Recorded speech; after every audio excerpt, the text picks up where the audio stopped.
ধান পাট সহ সমস্ত শাকসবজি সহায়ক মূল্য প্রদান করতে হবে। কৃষকের উৎপাদিত ফসলের ন্যায্য মূল্য প্রদান করতে হবে।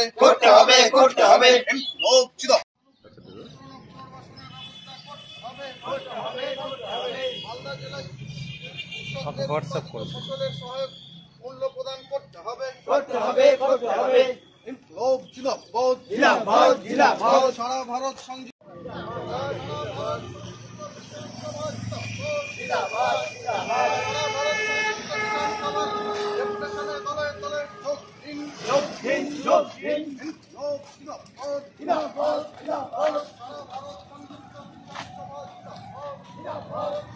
হোয়াটসঅ্যাপ করে ফসলের সহায়ক মূল্য প্রদান করতে হবে।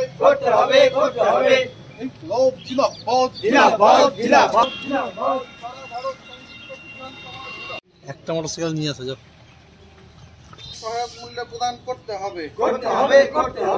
জলের ব্যবস্থা করতে হবে। শীতে সস্তায় বিদ্যুৎ প্রদানের ব্যবস্থা করতে হবে।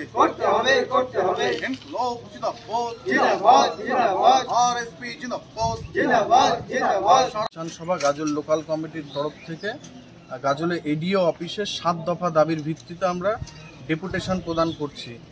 এর মধ্যে মূলত যারা ভাগ চাষি বর্গাদার তাদের সরকারি যে প্রকল্পগুলো আছে কৃষক বন্ধু এবং কিষাণ সম্মান নিধি প্রকল্প এর আওতায় তাদেরকে আনতে হবে এবং উৎপাদিত ফসল ধান পাট সবজি সহ সব কিছুরই সরকারি ন্যূনতম সহায়ক মূল্য প্রদান করতে হবে।